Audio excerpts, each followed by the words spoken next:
Proverbs 11 verse 12. It is foolish to belittle a neighbor. A person with good sense remains silent. As a child of God, we must all have the ability to exercise silence. Notice how the verse says a person with good sense remains silent. There will be moments when our neighbor will anger us, and for a lot of us, our closest neighbors are our family members, our husbands, our wives, our children. And we all have disagreements at one point or another.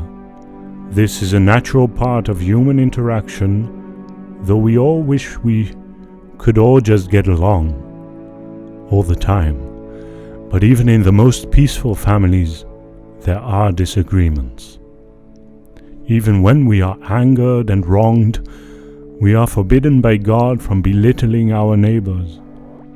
Solomon tells us it is foolish so to do this. Wisdom is not only expressed when we speak, but also when we choose to keep silent. Let me say that one more time. Wisdom is not only expressed when we speak, but also when we choose to keep silent. A person demonstrates wisdom when they speak and also when they remain silent. Proverbs 17 verse 28. Even fools are thought wise if they keep silent, and discerning if they hold their tongues. There is a respectable level of prudence in learning the art of silence.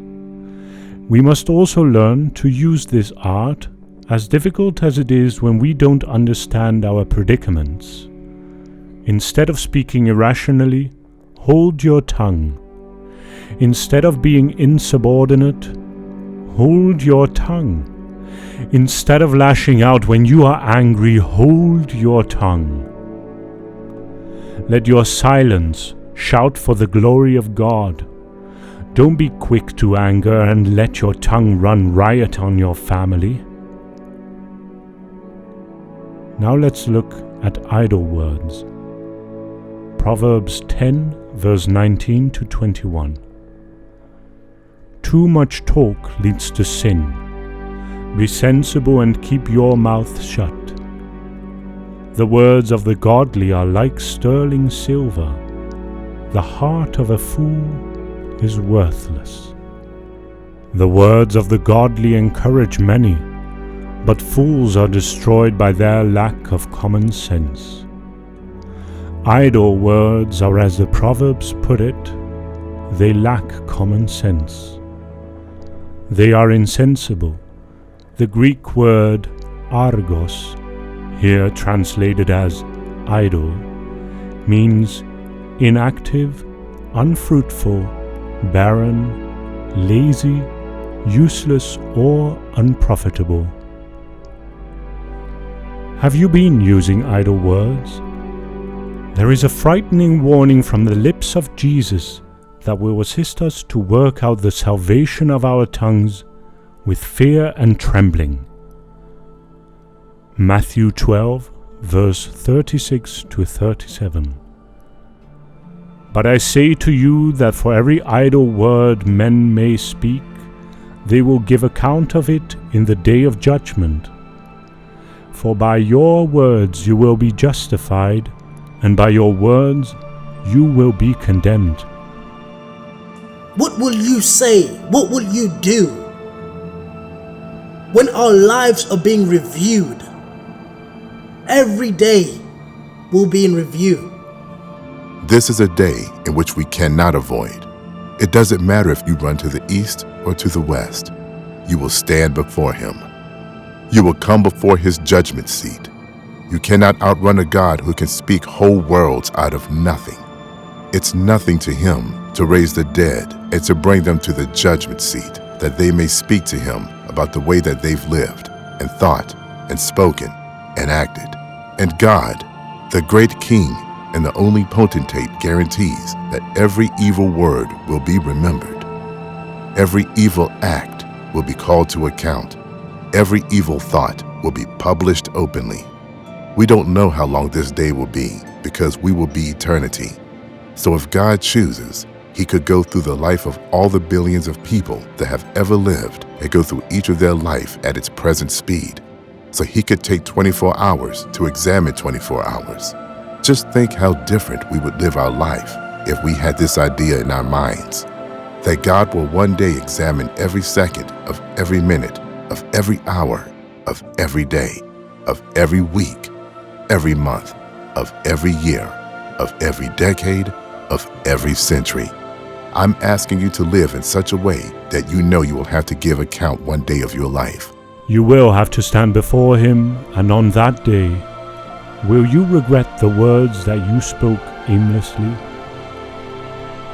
God wants us to be intentional in the things we say. If life and death are in the power of the tongue, we must not be frivolous with our words. We must weigh the things we say before we aim them at another person, or before we aim them at ourselves. We are told that as good members of the kingdom, we are commanded to avoid all empty, vain, useless, idle talk, for it will lead people into more and more ungodliness. 2 Timothy 2, verse 16.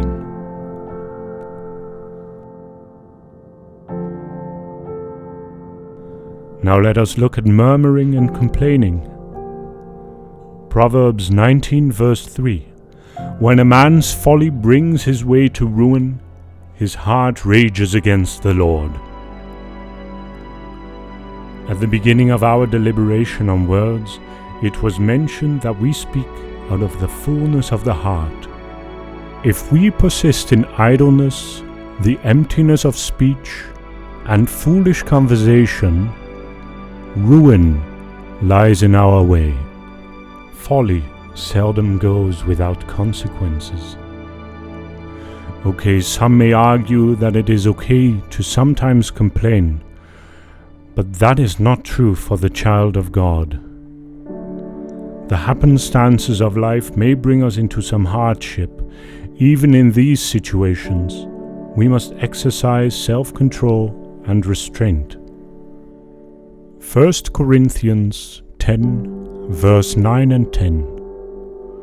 Let us not test Christ as some of them did and were destroyed by snakes, nor should we complain as some of them did. We have the murmuring of the children of Israel as an example that God despises a raging heart and murmuring lips. Numbers 11, verse 1 posits, Now the people began complaining openly before the Lord about hardship. When the Lord heard, His anger burned. Did you hear that? When the Lord heard, He was burned with anger.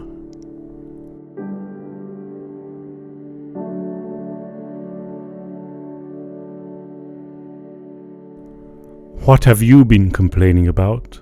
What have you been murmuring about?